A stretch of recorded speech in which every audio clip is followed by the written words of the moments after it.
तर आजच्या लेक्चरमध्ये आपण शिकणार आहे इक्वॅलिटी ऑफ सेट। इक्वॅलिटी म्हणजे काय, सारखं असलं पाहिजे, पण सेटमध्ये काय सारखं असलं पाहिजे ते महत्त्वाचं आहे।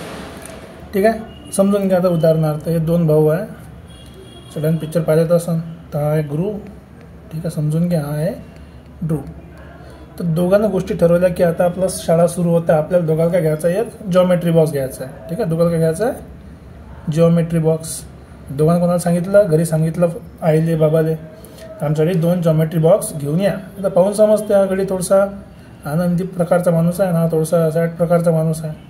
तर आई बाबा काय समजते की बा याला एक आवडन, याला दुसरं आवडन, ते दोन डिफरंट कंपास घेऊन येणार। तर समजून घ्या, आई बाबांनी दोन कंपास आणले।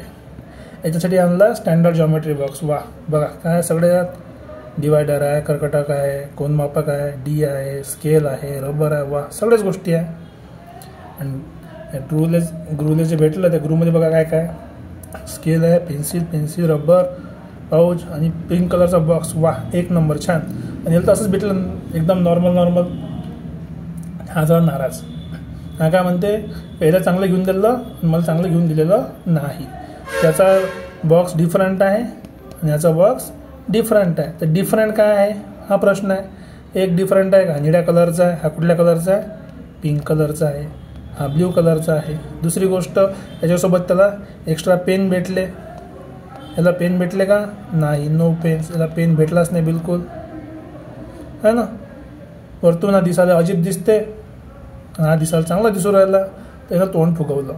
आता घरच्याला टेन्शन, आम्ही दोघांसाठी आणलं कंपास चांगला, ज्याला जो आवडला तो असा वाटून, पण हे फक्त फुगून बसला आहे। घरचे काय करते, या दुसऱ्यासाठी पण काय आणते, सारखा कंपास आणते। सारखा म्हणजे सेम दिसणारा। जर सेम दिसणारा कंपास असेल तर तो काय म्हणा, आता आम्ही आमच्या पोराला काय ठेवला, इक्वल केलं दोघांना काय भेटलं, आता सारखा कंपास। तर बघा सारखा कंपास म्हणजे काय काय गोष्टी सारखी आहे, हाय आपला गुरु, हाय आपला ध्रुव, दोघांकडे बघा काय काय आहे, याच्याकडे पण हे स्केल आहे, सेम स्केल आहे, सेम पाऊच आहे, हे काय इरेझर असेल तर हे इरेझर, हा कंपास तो कंपास, हे दोन पेन तर दोन पेन।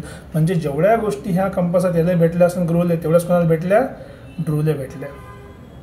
पुन्हा दोघं काय म्हणते का, आपण दोघं काय सेम आहे।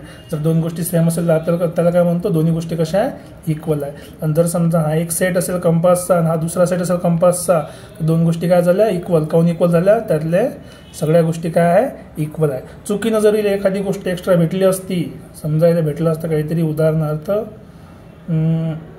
चला एक याला भेटलं असतं ॲव्हेंजरची शील्डचं लॉकेट, तर हा फुगून बसला असता, काही एक्स्ट्रा काऊन दिलं, तर एक्स्ट्रा नाही पाहिजे काहीच। दोन्ही गोष्टी जर इक्वल करायचं असेल, इक्वल करायसाठी सगळ्या गोष्टी काय पाहिजे, सेम पाहिजे। तर सेटमध्ये पण तेच लॉजिक आहे की जर तुम्हाला दोन सेट इक्वल करायचे असेल तर आतमधल्या सगळ्या गोष्टी काय असल्या पाहिजे, सारख्या असल्या पाहिजे। आणि सगळ्या गोष्टीला आपण काय म्हणतो आतमधल्या, त्याला म्हणतो आपण एलिमेंट। सो कंडिशन काय, two sets are equal, two sets are equal if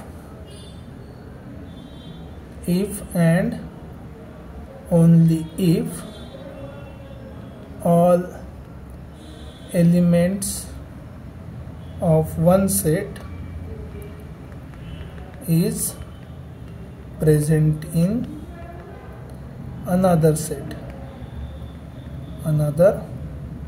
आणखी एक शब्द येते स्पेशली, त्याला म्हणतो वायस वर्सा म्हणजे काय होते, उलट तिलट, जशाच तसे आपण म्हणतो ना, जर दोन सेट असेल तर यातले जेवढे एलिमेंट आहे सगळे याच्यात असले पाहिजे, आणि ते उलट म्हणायचं काय झालं तर यातले जेवढे एलिमेंट आहे सगळे याच्यात असले पाहिजे, म्हणजे दोघांमध्ये काय झाले, सारखे एलिमेंट। जर सगळे एलिमेंट सारखे असाल त्याला आपण काय म्हणतो, बघा सगळे म्हणतो ऑल एलिमेंट्स, सगळे एलिमेंट सारखे असेल तर दोन सेट काय असतात, इक्वल असतात। आणखी एक्झाम्पल बघा, इथे काय दुसऱ्याला दोन कपाट आहे, तर दोन कपाट इक्वल आहे काय चेक करायचं। बघा इथे काय होईल बे, वाघ का सनफ्लॉवर आहे, चला सनफ्लॉवर पकडा, वाघ पकडा, सेम आहे, हे दोघं पण सेम आहे, हा आणि हा सेम आहे, हा पण सेम आहे डॉगी, अरे वा, ये भी सेम आहे, आणि हे दोन कपाट पण काय सेम आहे। म्हणजे सगळ्या सेट जेवढं इकडे आहे तेवढे इकडे आहे, जेवढे इकडे आहे तेवढे इकडे आहे, दोन्ही ठिकाणी कशा आहे, सारख्या गोष्टी आहे, म्हणून दोन्ही सेट काय झाले, इक्वल सेट झाले। जसं तुम्ही एक एक्झाम्पल बघितलं असेल, हे काय दोन इक्वल किट आहे, इक्वल क्रिकेट किट, का बरं इक्वल आहे, साधी गोष्ट आहे। जर सगळ्या गोष्टी दोघांमध्ये असेल तर आपण त्याला काय म्हणू, इक्वल. इथे पण ह्या गोष्टी आहे ज्या इथे आहे, इथे पण बॅट आहे, इथे बॅट आहे, पॅड्स आहे, पॅड्स आहेत, दोन्ही काय झाले, किट इक्वल झाल्या. ठीक आहे. आता इथे महत्त्वाची एक आणखी गोष्ट लक्षात ठेवण्यासारखी आहे. बऱ्याच वेळा काय करतो आपण, चुकी करतो. सो उदाहरणार्थ समजा आता चला आपण एक शब्द लिहून घेऊ. कुठला तरी आपला फेवरेट शब्द समजून घ्या. आपल्याकडे आहे इंडिया शब्द आहे. हा आपला वर्ड आहे आपला इंडिया. त्याच्यामध्ये लेटर्स किती जर चेक करायचं असेल तर आपण काय करतो, चुकी काय करतो, लेटर्स याचा सेट बनवायचा आहे. आय लिहितो, एन लिहितो, डी लिहितो, आय लिहितो, ए लिहितो. तर सेटची एक खास गोष्ट असते. सेटमध्ये काय असते, लेटर्स आर नॉट, लेटर्स म्हणा कुठले एलिमेंट्स, सरळ elements letters do not repeat होत नाही, परत येत नाही. सेटमध्ये खासियत आहे. जसं आपण एकाच टाईपचे 10 ड्रेस घेत नाही. म्हणजे तुमच्याकडे स्कूल ड्रेस 2 असेल पण तुम्हाला जर तुम्ही 7 दिवसात 7 कपडे घालून जायचे होय. रोजच एक भाजी खातो का आपण, दर 7 दिवशी तुम्हाला 7 प्रकारच्या भाज्या पाहिजे. इथं पण तेच लॉजिक आहे की एलिमेंट्स किंवा लेटर्स रिपीट होत नाही. मग जर मला याचा सेट बनवायचा असेल तर सेट काय होणार, तो काय होणार सेट, इथे आय असेल, इथे एन असेल, इथे डी असेल, आय परत येणार नाही आणि शेवटी काय असणार, ए. हे काय झाले, लेटर्स फ्रॉम वर्ड. कुठल्या वर्डचा आहे तो, इंडियाचे लेटर्स झाले. लेटर्स फ्रॉम वर्ड इंडिया, हे सेटची प्रॉपर्टी आहे. ठीक आहे. आता मग सर मग तुम्ही जर हे फक्त आपल्याला त्यातून वर्ड कसा बनवायचा, तर वर्ड बनवायचाच नसते. कपाट तुमच्याकडे तुम्हाला वाटेल तुम्ही तसं अरेंज करू शकता. कुणी शर्टवर ठेवते, पॅन्ट बाजूला ठेवते, खाली बेडशीट, पिलोज एक्सेट्रा ठेवते. कुणी उलटा करते, कुणी वरती बेडशीट पिलो ठेवते, खाली शर्ट पॅन्ट ठेवते, कुणी हँगरला अटकून ठेवते. तर सेटची अरेंजमेंट कशी करायची हे आपली चॉईस. पण सेटमध्ये असणारे एलिमेंट ते काय असले पाहिजे, युनिक असले पाहिजे. हे महत्त्वाची गोष्ट आहे. Set has unique element. आता युनिक म्हणजे काय, परत प्रश्न पडला असेल तर साधी गोष्ट, डबल झाली नाही पाहिजे, रिपीट नाही पाहिजे, डू नॉट रिपीट, त्याला आपण म्हणतो युनिक एलिमेंट. तर अशा गोष्टीला सेटमध्ये लिहिताना, जसं वर्डला सेटमध्ये लिहायचं आहे त्याच्यामध्ये काय झालं, व्हॅल्यू रिपीट झाली नाही पाहिजे, नंबर रिपीट झाला नाही पाहिजे, लेटर रिपीट नाही झालं पाहिजे, एलिमेंट रिपीट झालं नाही पाहिजे. जर उदाहरणार्थ समजा आपण एक लिहिला मलयालम,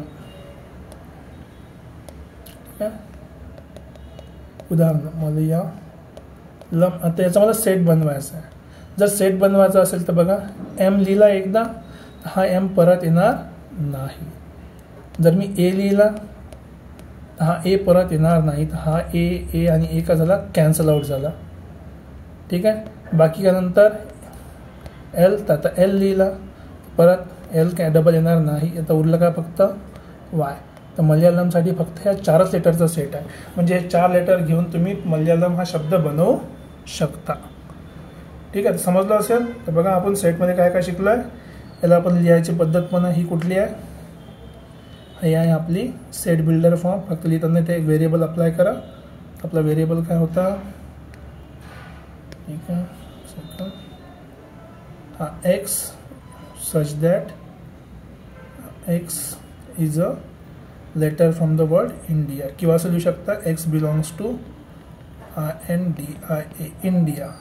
आता इथे आपण मगाने लास्ट जे आपण एक्स हे बघितलं होतं, काय म्हणते त्याला, सिम्बॉल्स लेक्चर, त्याच्यामध्ये आणखी ही लाईन राहिलीत लिहायची. जेव्हा आपण ही अशी लाईन लिहितो, या लाईनला सिम्बॉलिक वर्डमध्ये आपण म्हणतो सच दॅट, किंवा असं आहे, असं आहे. याच्या ठिकाणी आपण 2 टिंब पण देऊ शकतो. याला पण आपण काय म्हणतो, सच दॅट. तर सेट लिहिताना दोन्ही गोष्टी आपण यूज करतो. बघा इथे लिहिलं आहे ना, हे वरती लाईन आली. वरती लाईन काय रिप्रेझेंट करते की सच दॅट असं काहीतरी आहे. कसं आहे, हा एक्स असा आहे की एक्स हा इंडिया या वर्डमधला काय लेटर आहे, आणि तो लेटर कधी रिपीट होणार नाही. कशामध्ये, सेटमध्ये. वर्डमध्ये होऊ शकते, सेटमध्ये रिपीट होणार नाही. ठीक आहे. तर मी होप करतो तुम्हाला इक्वॅलिटी ऑफ सेट समजलं असेल. जेव्हा सगळे एलिमेंट सारखे असते त्याला आपण काय म्हणतो, इक्वल सेट्स. फरक पडत नाही तुम्ही कुठं काय ठेवलं आहे. ठीक आहे. याला जर तुम्ही पुरं उलटं जरी घुमवलं चित्राला तरी हे जेवढे एलिमेंट इथे आहेत तेवढेच एलिमेंट इथे राहणार. तरी हे 2 काय झाले, इक्वल झाले.